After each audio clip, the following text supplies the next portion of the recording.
Hi, this is Justin from Prosperity Homestead, and we're over here at Sustainable Homestead Institute where I'm doing some volunteer work to get these beds ready for their fall preparation. Now, what you'll notice here is kind of a ridgeline path for access to these beds. Now, there was a wonderful do-nothing system here before where simply the plants were planted, grass was allowed to grow around it, and it worked wonderful.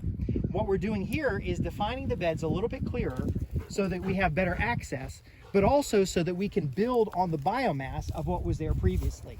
That biomass is going to allow us to build up the soil and improve the soil value and content. Now you'll notice we have a clay soil here, and we're also taking any of the rocks out of it. Now a unique thing that we're going to do with the rocks is I put some stakes up here, and we're actually going to line this path.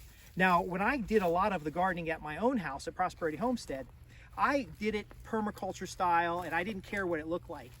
If you're going to have people involved or interacting with your environment, it needs to look a little better. So the rocks that come out, we're going to turn them into a little tiny insect habitat here on the end of the beds.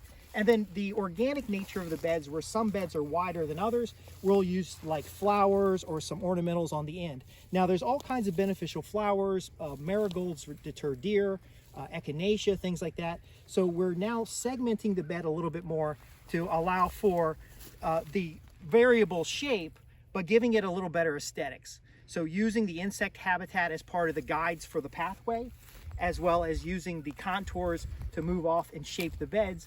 Overall, you're going to get a better, more aesthetic appeal to the environment. And the more aesthetic appeal may help people adopt these kinds of holistic methods. Now, as we talked about in the other videos, what we're doing here is very low carbon input and very low fertilizer input. We're in fact building up and growing the biomass here that'll go on the beds.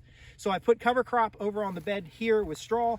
These beds on this side, we're actually digging out. You'll notice some of these beds are dug out better than others, but essentially we're trying to slow and spread the water, build as much biomass on site, add a little color and aesthetics with our design, and make it more appealing so people will be invited into the garden and ask questions, or invited into the garden and enjoy the appeal.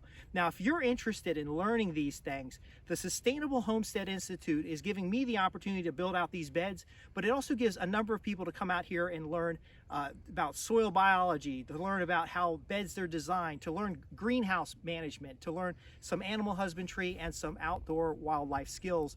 And you'll find a link below where you can join our mailing list and find out more about what's going on here and elsewhere around the area. Thanks for watching. I'm Justin with Prosperity Homestead.